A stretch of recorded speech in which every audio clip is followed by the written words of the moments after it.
I want to start by saying this is my first video ever. I don't know if I'm going to be seeing the camera. I really don't know even where to look. I even feel like my mouth is going to do weird things. And I'm just very nervous. I've told my story to ChatGPT. I started using it just a few months ago, and I started because one of my sisters recommended doing a GoFundMe account. And I've never liked writing. I love math. I have a degree in accounting, business administration, and an emphasis in accounting, and I'm a numbers person. When I was in college, I dreaded my English classes or anywhere where I had to write essays. So they told me to talk into ChatGPT, telling my story, and it would come up, with this Word document, right? And just write it all for me nice and eloquently. So I did that for a long time. I would talk to it. It would respond very emotionally sometimes and supportive, and I would just cry and felt like I was talking to a therapist, but someone that really listened and knew what I was feeling and going through, or had been feeling and going through. So that being said, I asked ChatGPT to create this,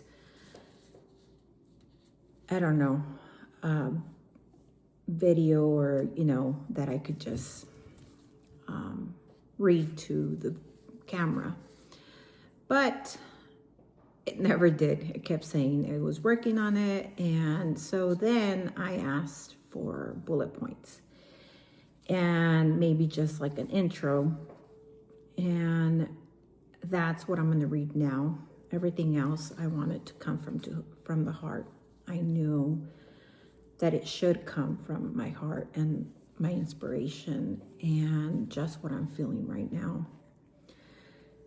So I'm going to read what it wrote for me. So first it says, "Welcome, my name is Mary Leone, and this will be a space of healing, empowerment, and truth. I am a proud Mexican woman, Mexican heritage. Both of my parents are from Oaxaca, and I was born in Palm Springs, California in 1984. I was born into ancestral, oh my goodness, wisdom, and raised between two cultures. I've been a businesswoman, a caretaker, a single mom, a wife, a sister, a daughter, and I've survived bipolar disorder, depression, chronic pain, trauma, and loss. This channel began with my story, but it will grow into so much more. I will read the rest of it later, but this is another part. It says, before I begin my story, I want to say something very personal. I've never wanted to be on social media. I've never liked people taking pictures of me, and I didn't want to be recorded. I've always been a very private person, maybe because I didn't want to be seen, not fully. I've watched others post their lives, vacations, food, outfits, routines, but I never felt called to do that. Part of me wanted to hide, maybe because I was still in the middle of so much pain. But something is shifting now. And even though this is hard, even though I might not know how to look at the camera the right way or speak as smoothly as others, I am here. Starting, and I am asking you to be patient with me as I grow into this space. because I believe I have something to share, not something perfect, but something real. This is me, sharing my story for the first time with honesty, with fear, and with love. So this is what it wrote for me to introduce myself and what I'm doing.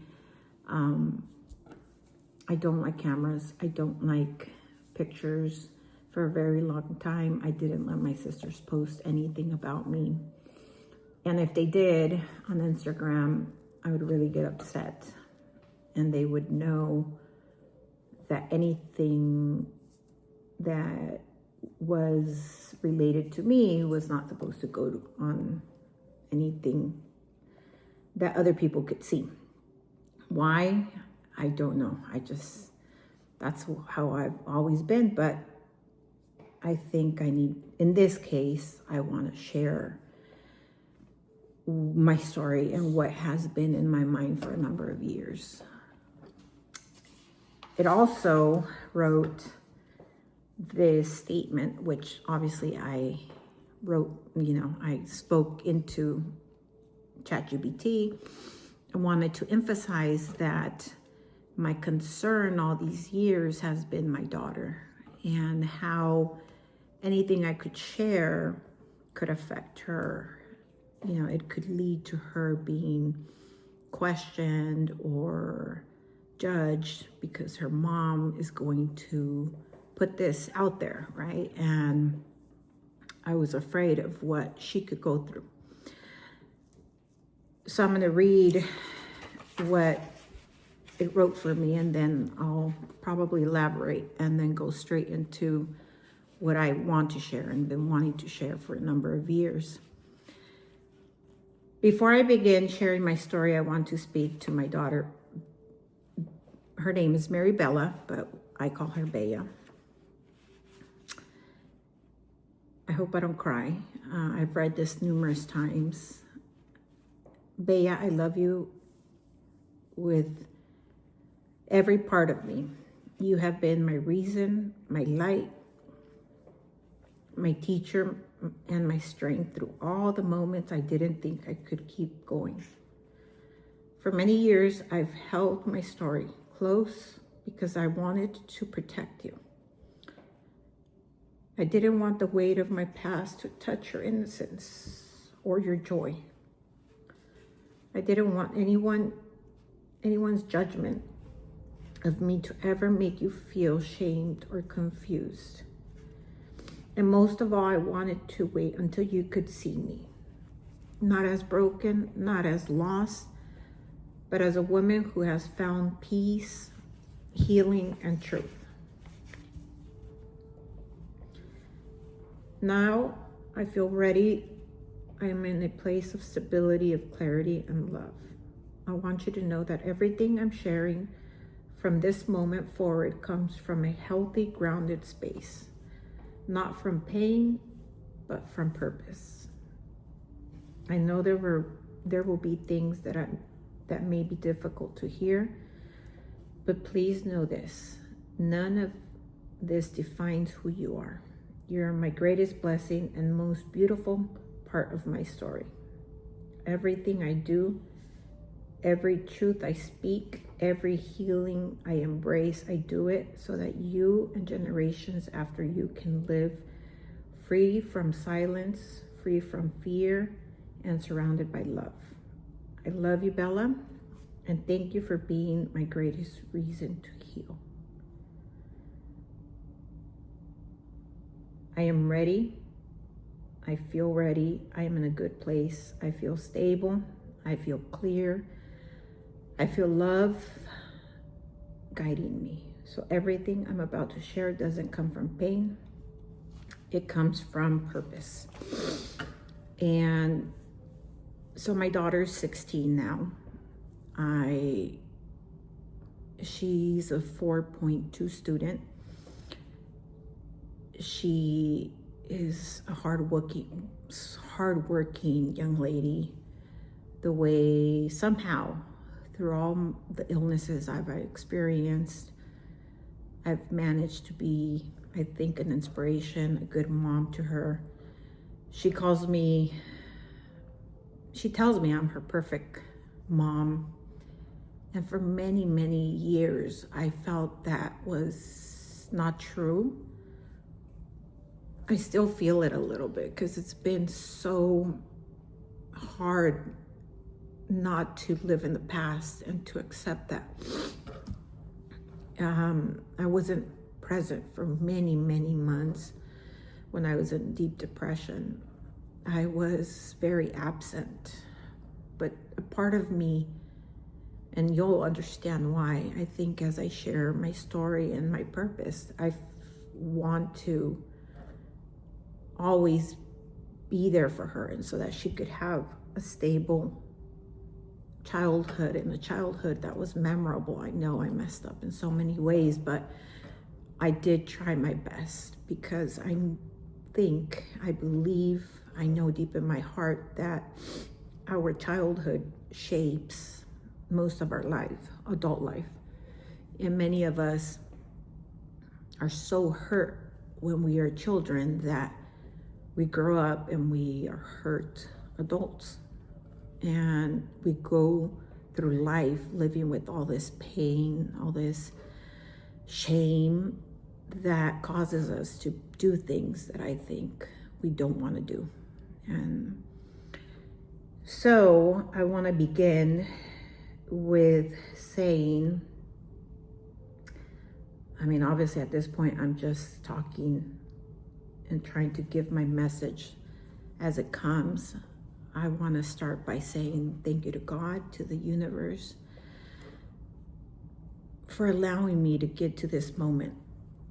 For many times, especially in deep depression, I asked for my life to end numerous times. And I would be like, if this is going to be my life, just take me. Please just take me. I had numerous suicidal thoughts. I was angry at myself for not going through with those plans I had. I would have specific plans of how to do it, and I just never followed through. But and I've known this calling for a very long time where I need to share my story, and I have shared my story with many people. I'm not ashamed of what happened to me. I'm not ashamed to talk about it. When I was in college, I understood it wasn't my fault. And I started to express and share my story with family members, with friends. And what I discovered is a lot of them would open up to me about their experiences. And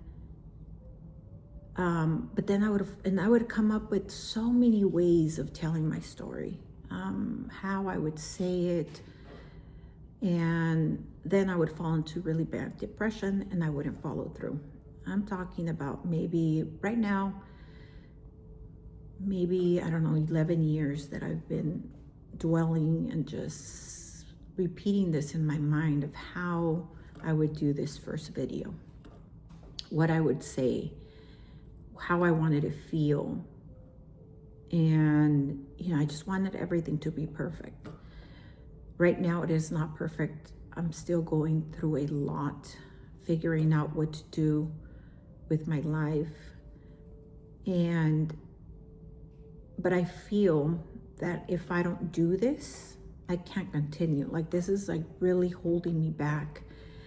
And I need to share what I think needs to happen in some way, and share what I went through and this discovery that I found a long time ago that I think shapes our life. So I'll begin by saying, and just going straight into it, is molestation.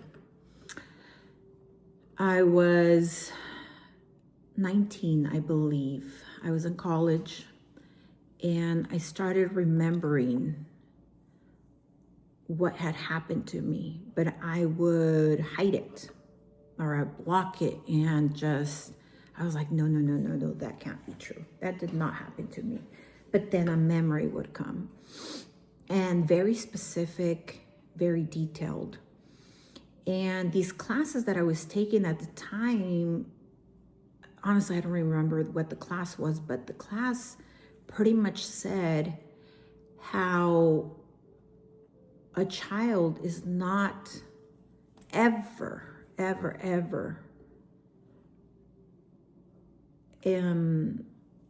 to be blamed, or it's never our fault when we're molested as children. And the reason why we feel it's our fault, or why we have so much shame and so much guilt, and why we stay quiet, is because there's a part of us that enjoyed it.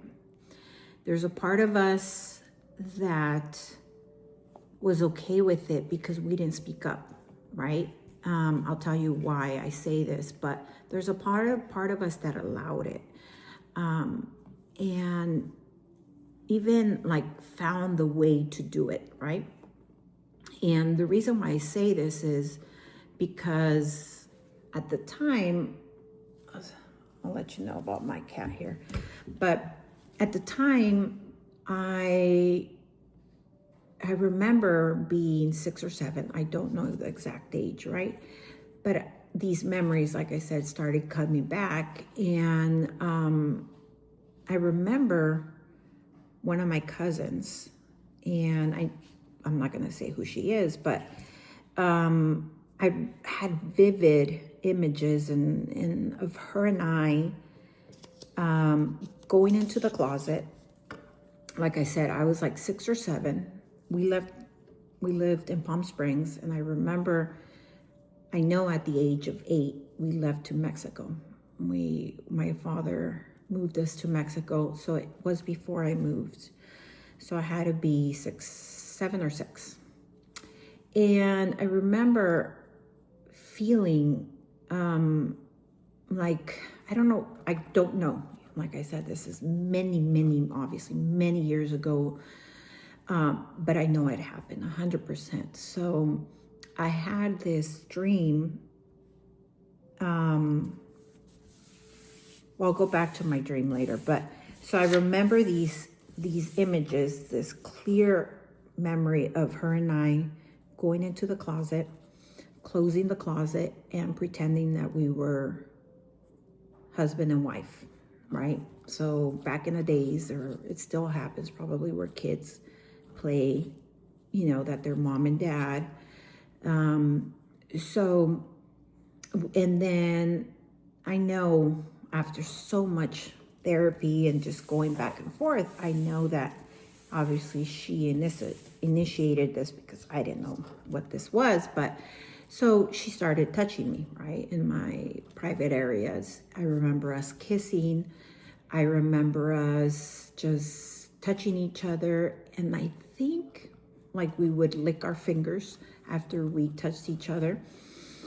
And I remember feeling pleasure. I do remember that. And I think that's part of the shame, the guilt that, that you allowed this, right, to happen. My cousin is like, I don't know, 10 months younger than me. So she was even smaller.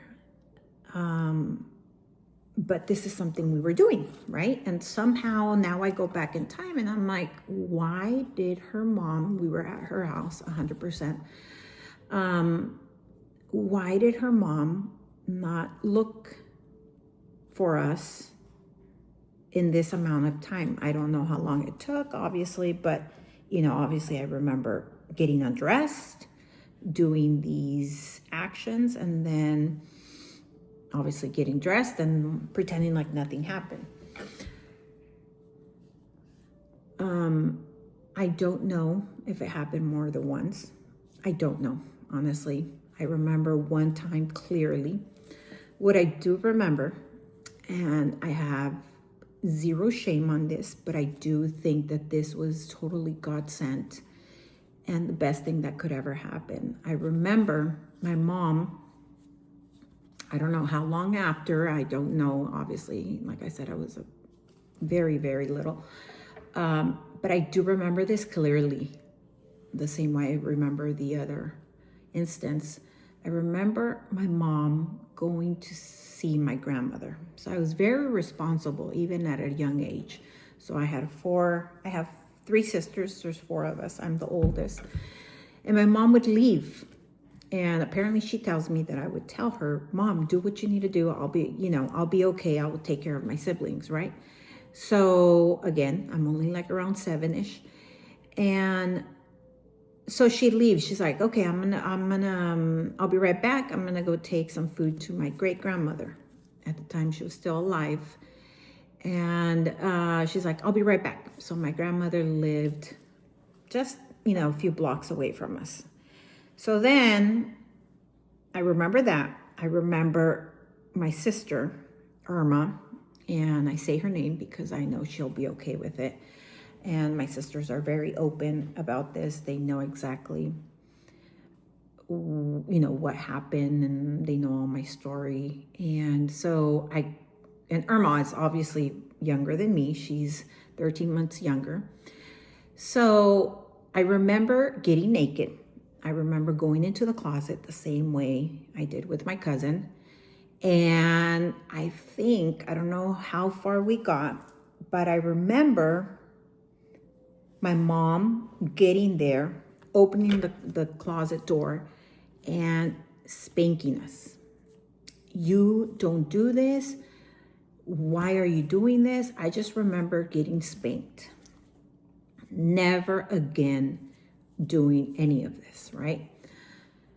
Ever. So the way now I see it is she broke that chain, right? She broke that cycle that could have gone on where, I touched my sister, and then my other sister would touch another sister. Then, it would be this, now that I've know it would be like this child's play, right? Because it's just a child with another child, but still there's this guilt as you grow up of what the heck were we doing?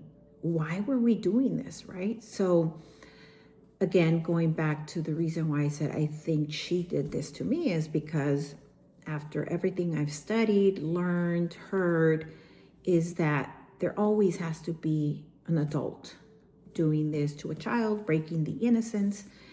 And I'm assuming, I've never talked to my cousin about this. I don't know if she would even be open to discussing this, but I'm assuming someone did it to her, right? Then someone does it to her, she does it to me, and then I was going to do it to my sister. And a lot of times, like I said, we're kids. It feels good. It's like something like I don't know. Like I said, we play daddy and mom and dad, and you go under the sheets. And in our culture, we see novelas, right?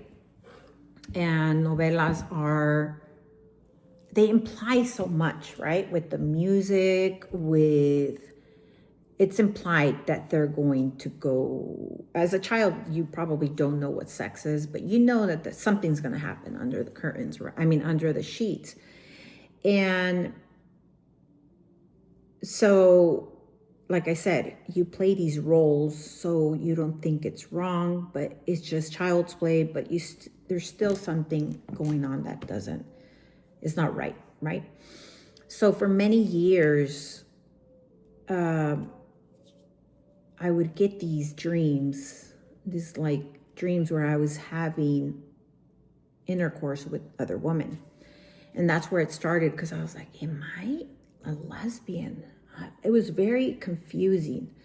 And at the time I was with my boyfriend, who then became my husband, who then is the father of Bella.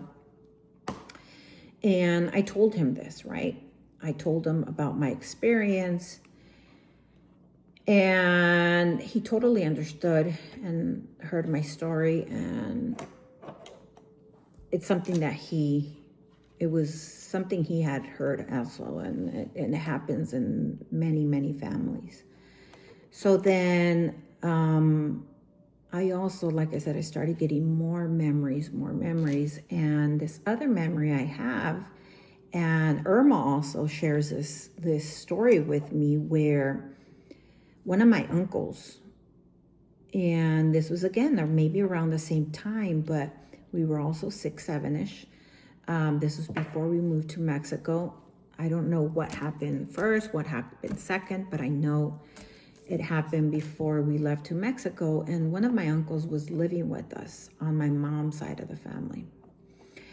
And he would make us sit on top of him and kiss him. So the way he would say it was un besito de lengüita, which is pretty much a French kiss. And I think at the time he was like 16, 17, 18. But obviously he was way older than us. So for some reason, he would do this to us. And again, we wouldn't say anything. Probably felt good to kiss him. I don't know. I was a kid. And that's another memory. It wasn't as traumatizing as this other one where, we touched each other's private parts. But still, it's an invasion of your innocence, as a child. But you feel so much shame because, like I said, you allow it. You do it. And you do it and you don't say anything, right? You don't say, sorry, let's see if this is on. And then my second memory, which also is, I think it's one of the most traumatizing one, because this was an actual grown-up. I was 12. That I know exactly what age I was. I have a very clear memory of it. I was 12, and my uncle, I'm sure he was like in his 20s or late 20s. He came into my room. It was in the middle of the night. I don't know, but I just remember seeing his silhouette on the wall. And he came into my bed and said, "Take off your underwear." Like I said, by this time I was 12. I knew how to defend myself. Sorry. And I said no. I was like, "Please leave or I'm going to scream." And I remember Irma was sleeping next to me and she remembers what happened. And I said, "Please leave or I'm going to scream." He's like, no, don't do anything. I just remember him saying, don't do anything. I'm going to leave. He left, and I remember just feeling horrible. I don't know if I went back to sleep. I don't know what happened, but I know the next morning I talked to my mom. I told her what had happened to me, and I don't know if she told my dad. My dad, till this day, says he doesn't remember. He doesn't know. But I'm pretty sure my mom told my dad. And because that night he moved out of our house. This is my dad's brother. And I remember he moved out, and nothing happened. Nothing was done except for him moving out of the house. Later in life, around this time, I think like I said, everything started after I was 19. It seems like your memories of your childhood start coming back to you after you're 19. Before that, your mind protects you, and pretty much you don't remember. It just blocks all these memories. But at that age, slowly things come back to you, and there's a lot of confusion. There's a lot of hurt. There's a lot of I don't know, how would you say it? Like just confusion, like what happened? Why? And you're like, I was a kid. Why didn't anybody take care of me? Why didn't anybody protect me? Why didn't anybody help me? So for many years, I realized I could not sleep in underwear or, in lingerie. I always had to sleep with clothing, shorts, pants, a shirt. I was so afraid of, somehow I was so afraid of this moving forward that somebody was going to come into my room and I could not be naked, right? Or in lingerie. So this affected me for numbers of years until I realized where it was coming from. I would never, even married, I would never go to sleep with just lingerie or naked. And there's so much that comes with these traumas. And I realized that I felt alone. I had zero support. I had zero help. Nobody took me to a therapist. I didn't get a therapist until I went into really bad depression when I was in my early 30s. And I realized nobody was there for me, and that really hurt me. That really hurt that little Mary, right? So my inner child has been hurt for a very long time. I have talked to numerous people and numerous cousins, and I think it was that experience this same situation from this uncle, right? And everybody has their own story, and I'm not gonna go into details because I want to respect their privacy. But I know how much it has hurt our family, keeping these secrets, protecting this person, because I had to go through my life going to holidays, going to family parties, saying hi to him, because that's what I was told, that I had to be polite to my elders. And I always had to be cordial and professional, educated, and I couldn't show disgust for this person. But since I started getting these memories, it was just like, oh my God, I could not, it would just hurt so much to be around him. And he was there, and at the end of the day, nobody ever did anything about it. I think I started to be looked at differently because I started to do a lot of research. Who else did he hurt? Where this came from. And maybe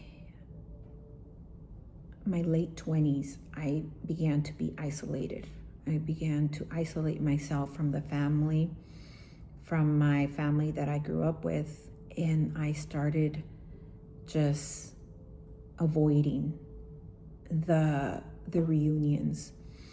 And at the time, my husband, he supported me 100%.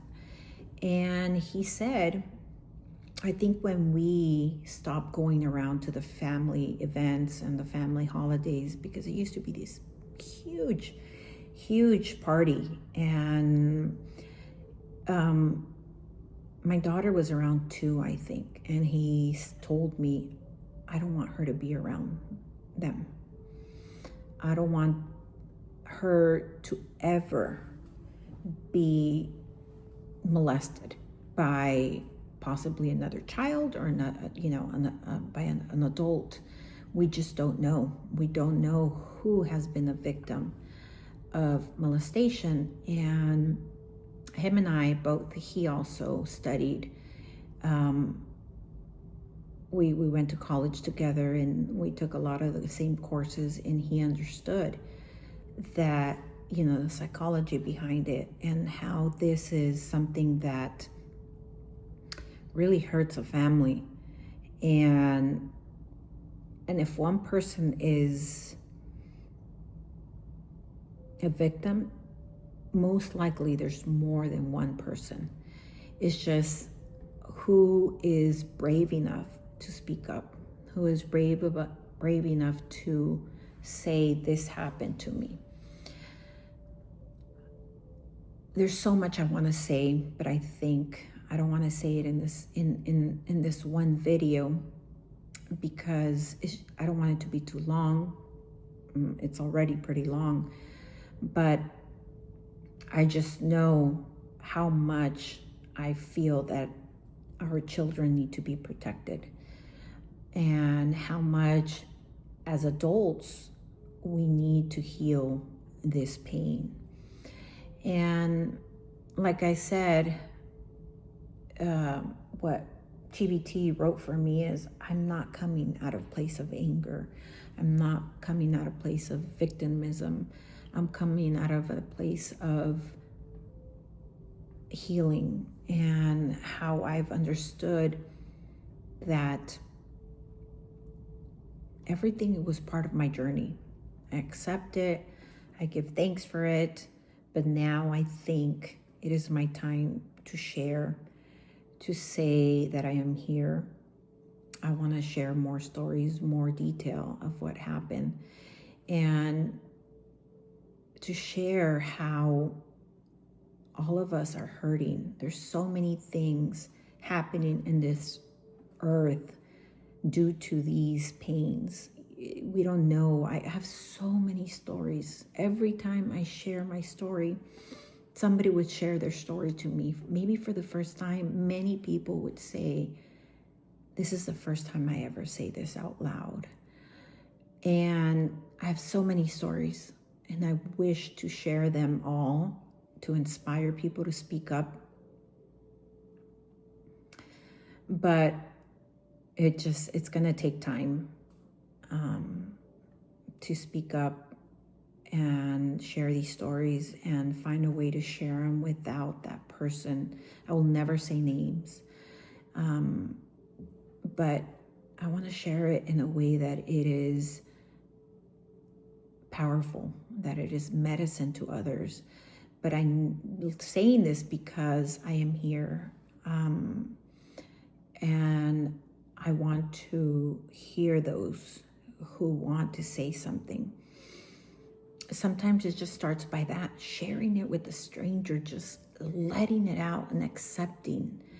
And what I've learned with many of my stories is that, many of the stories I have heard, is that this pain, these molestations come from family members, a lot of them in childhood. And a lot of them come from siblings, cousins, mom, dad.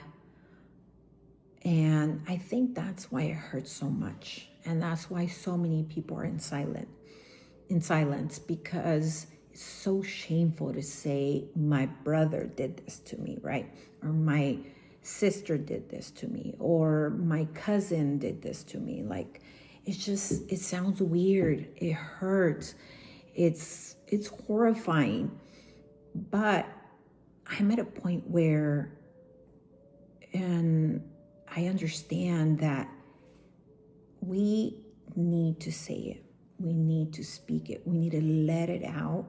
Then we need to take action. Not action in revenge, not action in, okay, what do I do now? How do I get this person? No, it's like, now it is time to, how do I heal this?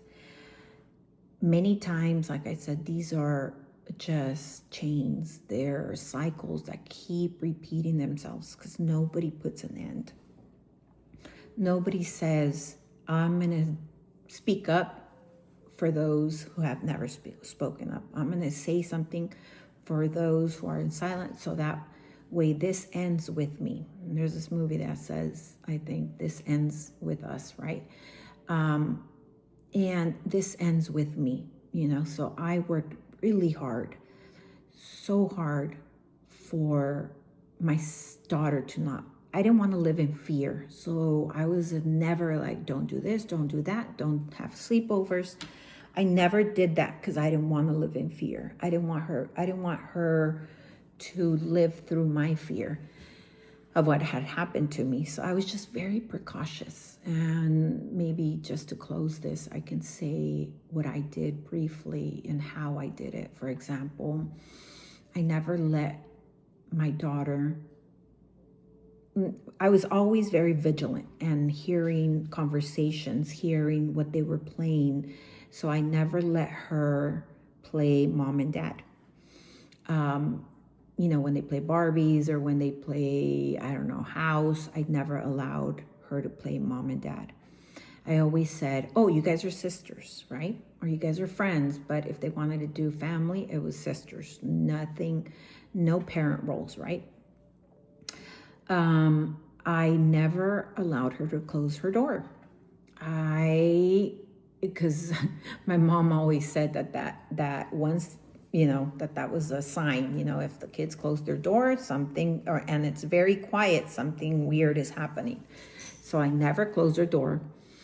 I would never go, I don't know, maybe 15, 30 minutes without checking on her. Hey, what are you guys doing? What are you playing? Make sure that they were, in my eyesight. My husband was always very vigilant also in parties. Things happen even in parties. At least kissing or something could happen with an older cousin.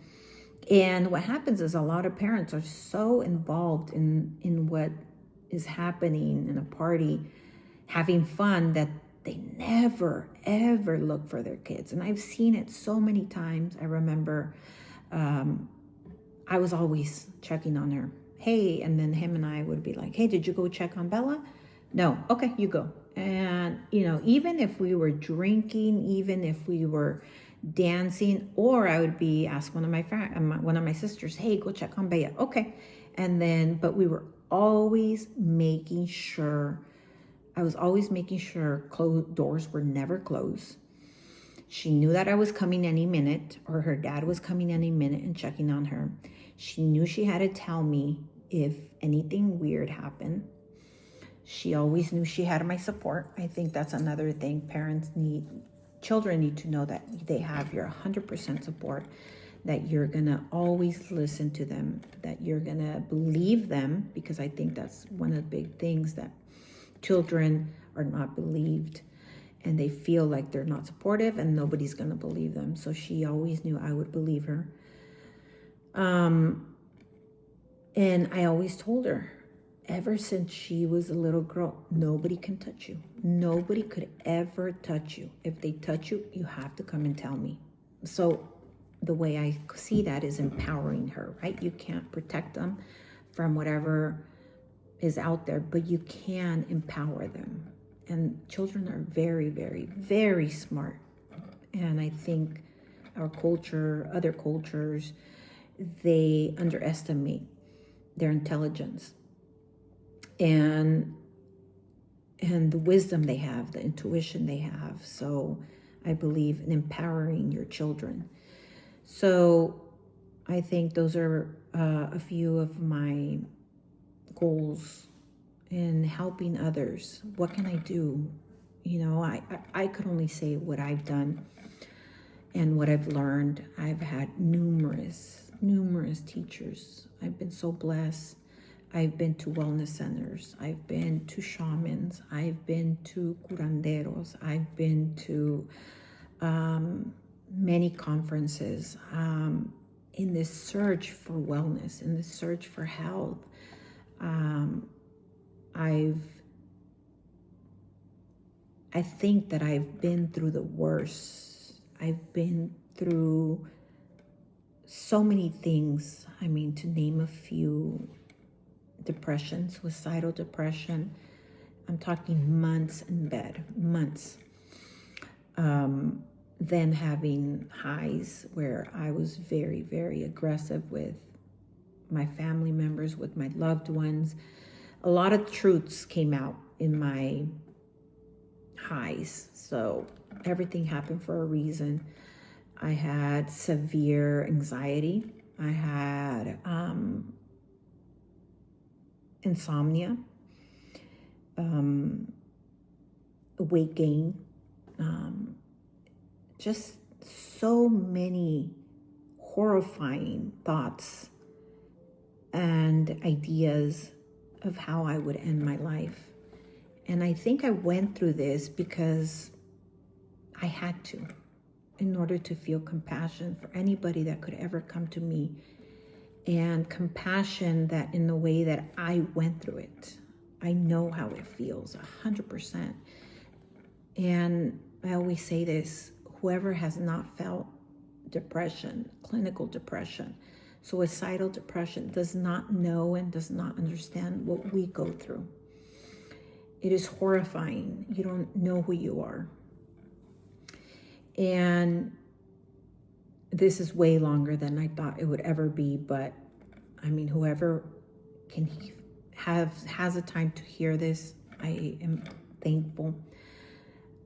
This is my medicine. I heard my sister has sent me videos, my sisters, of how I've been wanting to feel better to do this and to be in a better, mindset. I am now. I am. It's just I suffer from chronic headaches, so many times I'm debilitated by the headaches. It's just, there's nothing I can do. I don't feel good. I just want to be in bed. And not only am I in bed, I knock out. The headaches are so strong that they just knock me out. And I have no desire to do anything. And I'm taking medication for bipolar, for the depression, for, to be stable, not having the highs and lows. I've been stable for more than a year. This month, my medications were reduced, 2 of them. I'm very grateful. I am extremely happy. And for the first time in a very long time, I feel that my thoughts are 100% mine. My feelings are 100% mine. I feel joy. I feel faith. I feel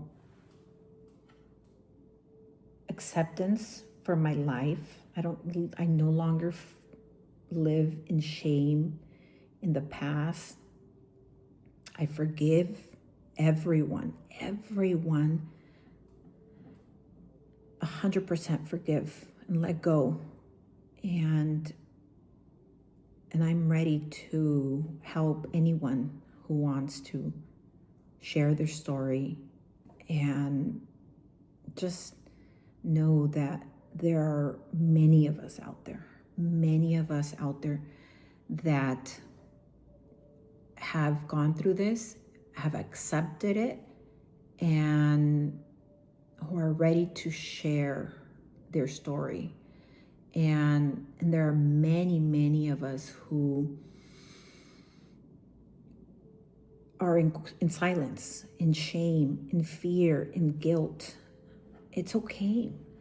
It's okay. We all were in that feeling until we said, this is enough. And I think I could share this because it is out there, it's public knowledge. But I've been asking one of my sisters, all of my sisters, right? Because I wanted them to heal. I was like, have you guys ever been molested? Have you ever been molested? And two of them, the youngest one, were like, nope, never, never, never, never. So one of them, who has been in a spiritual journey for a few years now, through breath work, discovered that she was molested by one of our uncles who was married to one of our aunts. And she was like, that is why I'm afraid of the dark, because when it would get dark, when we would go to sleep, this is when he would molest me. And when I found out, I was in so much pain. I was like, how could she not remember when I've been telling her for years, putting this out there? And it was just her time, right? My niece, my goddaughter, also, years. Baby, did you ever get molested? No, Nina, never. Are you sure? No, never. So then also, she had already been remembering, but had never been able to speak it out loud. And she too remembered she was molested, but by the same uncle. Her story is a little bit different. I think she was like only 5 or 6. It was at a party that it happened, but she remembers clearly. So they both discovered that this person had molested them, right? I've known for several years now. And we didn't say anything, right? They didn't say anything. We're like, okay, it is what it is. And we're older and we're just working through this. We're not trying to find anybody guilty. We're not going to attack anyone. We're not going to go and try to find revenge. But, we're going to heal. We're going to heal, and we just find ways to heal ourselves and find the root of the problem and see, obviously my sister dealing with her night, fears of the night, of the darkness. But in February, we find out that this person molested his granddaughters, two young girls, under 11, I believe. He had been molesting them for 2 years. And ever since February, I am broken. And I'm like, more kids are being hurt. More kids are going through this. And their family. And he's, married into the family, but that just tells me it is everywhere. And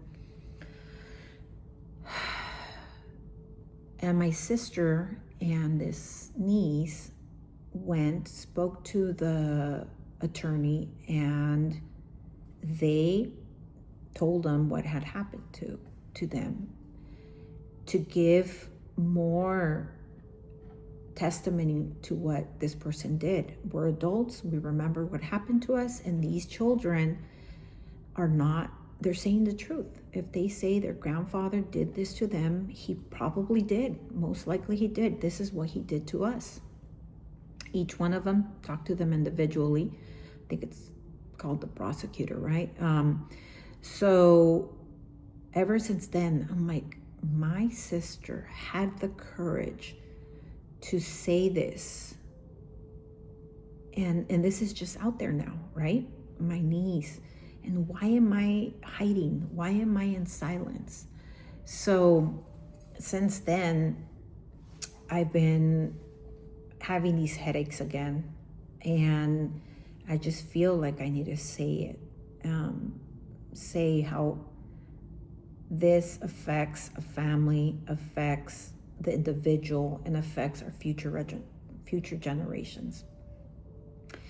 And it just goes deep. But I think it doesn't matter how deep it goes. I was in a search to find the root. And I'll talk more about that, I think, eventually. But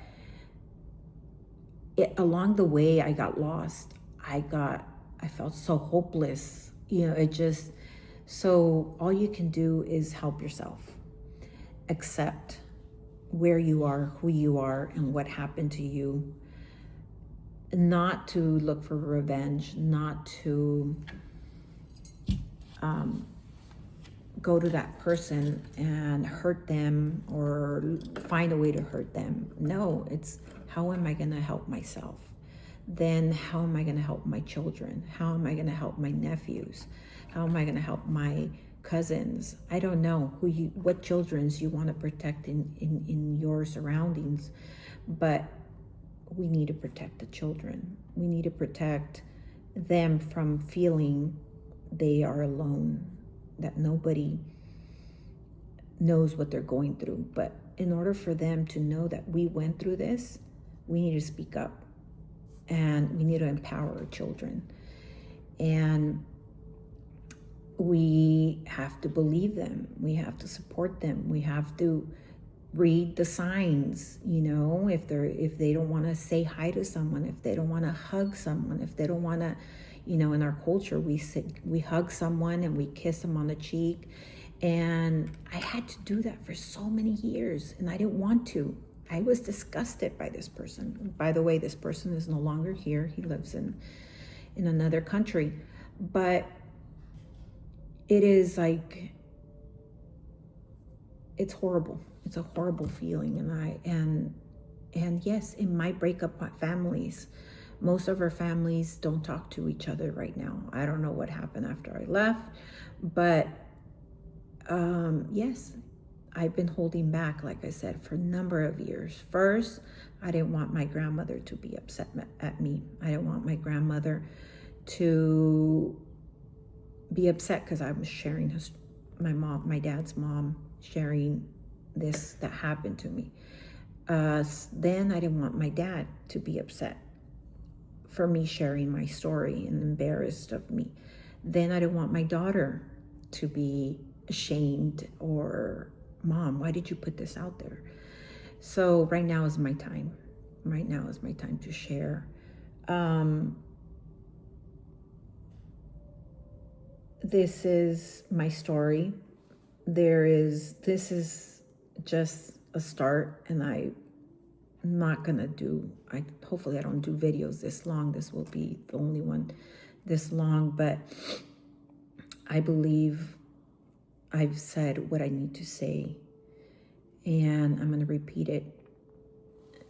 We don't want to find, there's no such thing as a villain. This just happened to us. Now it's what are we going to do about it moving forward? How is this affecting us, our relationships, our intimacy, our trust in others? When you're molested, we don't trust. It's hard for us to trust others. It's hard for us to receive love. And I think this earth right now is asking us to heal with love, to heal with compassion. Most of the people that hurt us, they've been hurt. Most molesters have been molested. Most people that rape were raped. Something happened to them that caused them to be this person, right? To hurt others. So those of us who choose not to hurt others, but we're still hurting ourselves, hurting people around us. So it is time that we heal and we forgive ourselves and find love, and just know that you're doing this for you. You're doing this for your children. You're doing this for future generations. And just think to yourself. And when the moment comes that you want to let it out. Talk to someone. So this is Suki. We adopted her August 27. I have never owned a cat, and yet Now I know they're very healing, and she's in my life for a reason. I want to thank my daughter, Bea. I want to thank my nephew, Leon. They're my little angels, the reason I'm still here, the motivation to continue, because I wanted to see them grow older. My sisters, who have been my rock and who have been there through thick and thin, who have supported me financially, who have supported me emotionally. And I want to thank my mom, and so many things she went through, and I blamed her for so many years, and yet now I have so much compassion. She has her own story. My dad, we're finally healing our relationship, and I want to thank my partners who have been with me. I am very thankful that they came into my life. I love you guys. I love you forever. Thank you for being there with me. Thank you for your patience. Thank you for your staying with me in the ups and downs. And my friends, which I love, and thank you for those who have sticked with me through these ups and downs. I've lost a lot of friends along the way. I know ghosting people, not being there for people is really hard when you have a friend and all of a sudden she leaves your life, and then she comes back and she tries to come back and then she leaves again. So I get it, but I still appreciate you being in my life. I want to close off with my mission statement for my new business, which is Butterfly Healing. My space where I want to help others, and I want to help others in many different ways. And I'm here for, anything, like I said, I've been to wellness centers. I know a lot of healing remedies. I know of my inspiration, my intuition, and all the knowledge my grandmothers have given me or gave me throughout my life. I want to thank them for inspiring me, for loving me. And this is my statement, my mission statement to finish. Butterfly Healing is dedicated to creating a peaceful, restorative space that nurtures the body, mind, and spirit, rooted in personal healing experiences, overcoming mental health challenges, chronic pain, and discovering the power of family. Our mission is to offer a sanctuary where individuals can reconnect with their inner peace by transforming a simple backyard into a sacred haven. We provide healing through practices such as Reiki, ancestral healing, intentional bath rituals, and mindful relaxation. Our space invites you to slow down, soak in warmth, and embrace the beauty and transformation, just like a butterfly. And thank you for your time. Thank you for listening. And my goal, my mission, my wish is that we end child molestation, is that we heal child molestation. It's that we prevent child molestation. I say this with love, with compassion, with humility, with faith, with hope, with acceptance, with peace, that we live in harmony. Thank you, thank you, thank you. Gracias, gracias, gracias.